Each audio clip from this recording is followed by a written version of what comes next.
డబ్బు, అనారోగ్యం, ఉద్యోగం, వ్యాపారం, అప్పులతో బాధపడుతున్నారా? మీకోసమే launch your future programme. Hi viewers, India's largest digital media network Suman టీవీకి స్వాగతం. ప్రస్తుతం మనతో ఉన్నారు motivational speaker and language trainer Vijaya Bangaru అమ్మ.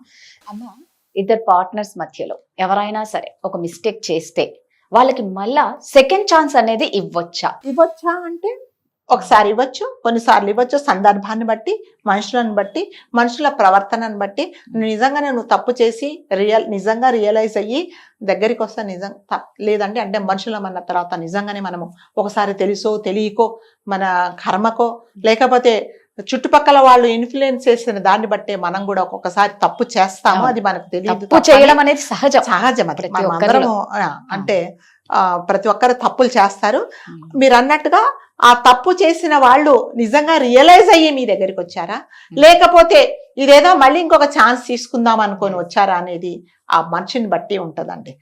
చాలా మంది ఏం చేస్తారంటే, ఇన్ని రోజులు నన్ను నెగ్లెక్ట్ చేశారు కదా, ఇంకొకసారి మళ్ళీ ఛాన్స్ తీసుకుందాము, మళ్ళీ నటిద్దాము కొన్ని రోజులు.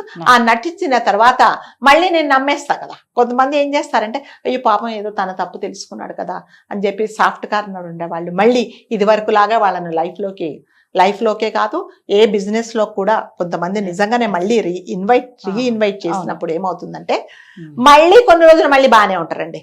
మళ్ళీ ఏమవుతుంది, నీ ఒరిజినాలిటీ ఏముందో అది మళ్ళీ బయటకు వస్తుంది.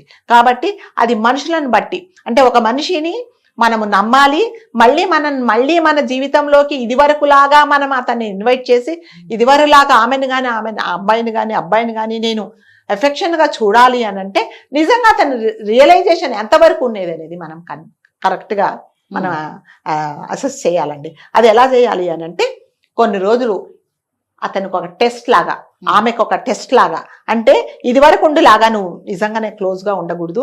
కొన్ని రోజులు నిజంగా ట్రయల్ బేసిస్ అంటారు కదా, ఆ ట్రయల్ బేసిస్ లోనే ఉండాలండి. అంటే కొంతమంది ఏం చేస్తారంటే, ఇంతకు ముందు నన్ను క్షమించేసింది కదా, ఇంకా అయిపోయింది, నేను ఇంతకు వరలాగా ఉంటాననేసి మళ్ళీ బిహేవ్ చేస్తే మళ్ళీ అంటారు కదా, మన దాంతో మనం కొట్టుకున్నట్టే అవుతుంది అనమాట.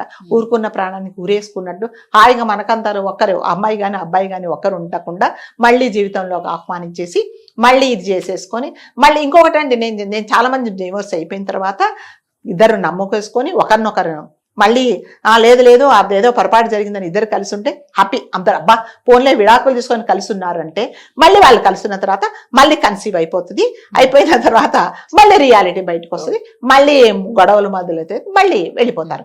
సో అట్లాంటప్పుడు ఏం చేయాలంటే, నిజంగా నేను అన్నట్టుగా ఇది ట్రయల్ బేసిసే అనుకోండి, ట్రయల్ బేసిస్లోనే మళ్ళీ ఉండండి. ఇది వరకు లాగా మనం ఉన్నాము అనుకోండి, మళ్ళీ అతను ఒరిజినాలిటీ కనిపిస్తుంది. నిజంగా మీ ట్రయల్ బేసిస్లో వాళ్ళకి తెలిసిపోతుందండి. నిజంగానే మనకి నిజంగా వీళ్ళు తెలిసిపోతుంది, తెలుస్తుంది. అదేంటి అప్పుడు అంటారు అన్నమాట, అదేంటి నాకు ఇంతకు ముందు లాగా నన్ను చూడట్లేదు అని అంటే వాళ్ళకి తెలుస్తుంది అనమాట, ఇదేదో నన్ను నిజంగా నన్ను ట్రయల్ బేసిస్ లో పెట్టింది అని చెప్పేసి.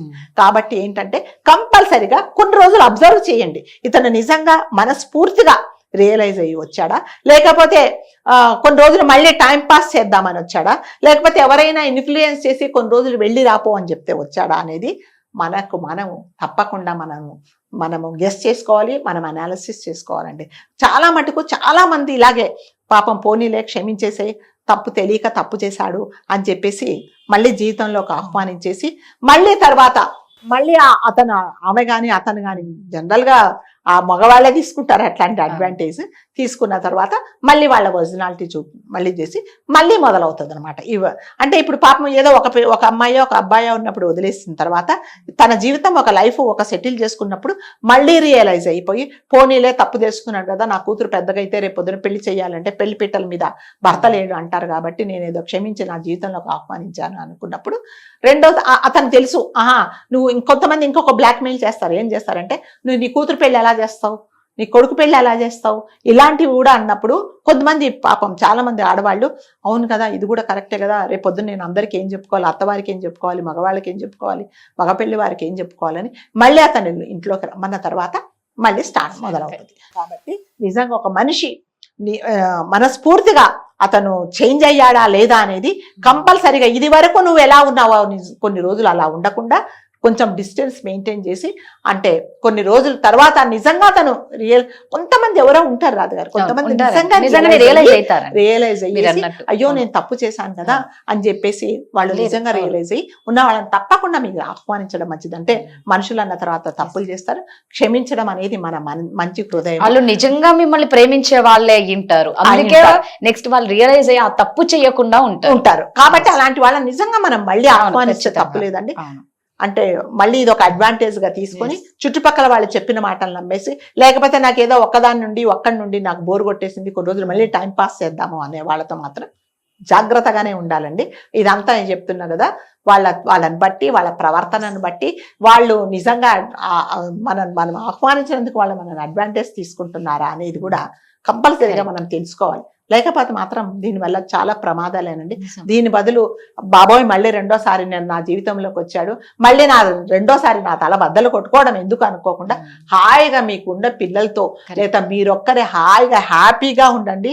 ఈ కాలంలో ఒక్కరున్నందువల్ల ఏమి నష్టం లేదు.